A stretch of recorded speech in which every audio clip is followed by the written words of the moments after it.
स्वागत है आप सबका विचार गंगा आध्यात्म में। आज हम आपको बताएंगे बेलपत्र के बारे में और उससे जुड़ी पौराणिक कथाओं के बारे में। तो चलिए प्रारंभ करते हैं। सावन का पवित्र माह प्रारंभ हो चुका है। इस वर्ष पूरे 2 मास का श्रावण मास है।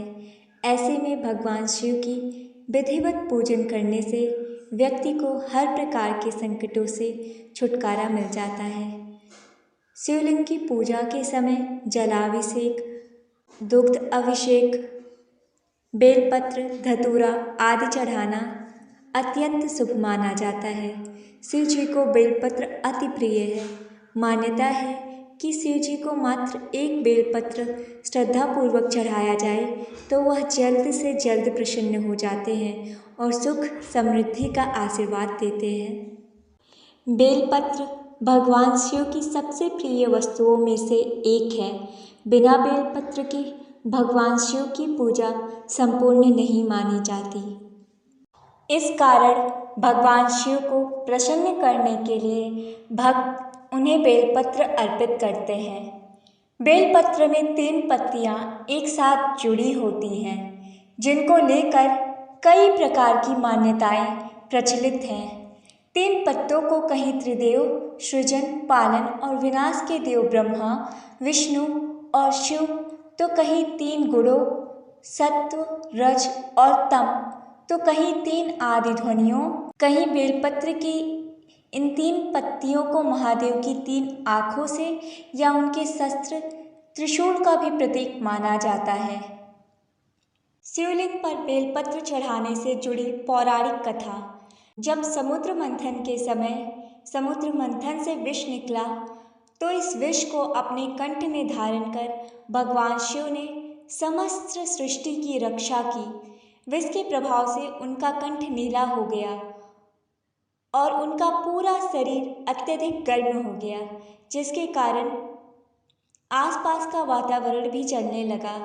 क्योंकि बेलपत्र विष के प्रभाव को कम करता है, इसलिए सभी देवी देवताओं ने बेलपत्र शिव जी को खिलाना प्रारंभ कर दिया। बेलपत्र के साथ साथ शिव जी को शीतल रखने के लिए उन पर जल भी अर्पित किया गया। बेलपत्र और जल के प्रभाव से भोलेनाथ के शरीर में उत्पन्न गर्मी शांत होने लगी। तभी से शिव जी पर जल और बेलपत्र चढ़ाने की प्रथा चल पड़ी। शिवलिंग पर बेलपत्र चढ़ाते समय इन बातों का ध्यान अवश्य रखें। शिवलिंग पर हमेशा 3 पत्तियों वाला ही बेलपत्र चढ़ाएं। बेलपत्र को भगवान शिव को अर्पित करने से पूर्व अच्छे से धोकर प्रयोग करें। जब भी भोले शंकर को बेलपत्र चढ़ाएं तो इस बात का ध्यान अवश्य रखें कि बेलपत्र चढ़ाने के बाद जल अवश्य अर्पण करें। बेलपत्र चढ़ाते समय ओम नमः शिवाय का मंत्र भी अवश्य बोलें। शिव पुराण में भगवान शिव को बेलपत्र चढ़ाने के कई नियम बताए गए हैं। इन्हीं नियमों में से बताया गया है कि आखिर किस दिन बेलपत्र नहीं तोड़ना चाहिए। शास्त्रों के अनुसार बेलपत्र सोमवार के दिन बिल्कुल नहीं तोड़ना चाहिए। माना जाता है कि इस दिन बेलपत्र तोड़ने से भगवान शिव रुष्ट हो जाते हैं। इसलिए आप एक दिन पहले यानी रविवार के दिन ही आप बेलपत्र तोड़कर रख सकते हैं। सोमवार के अतिरिक्त इन दिनों भी बेलपत्र नहीं तोड़ना चाहिए। शिव पुराण के अनुसार सोमवार के अतिरिक्त हर मास की चतुर्थी, अष्टमी, नवमी, चतुर्दशी और अमावस्या तिथि के अतिरिक्त संक्रांति तिथियों के दिन भी बेलपत्र नहीं तोड़ना चाहिए। इन दिनों बेलपत्र तोड़ने से भगवान शिव रुष्ट होते हैं।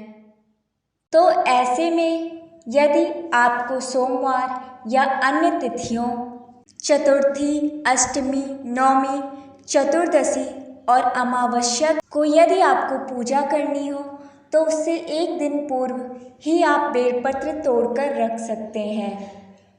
शास्त्रों के अनुसार बेलपत्र 6 महीने तक बासी नहीं होता।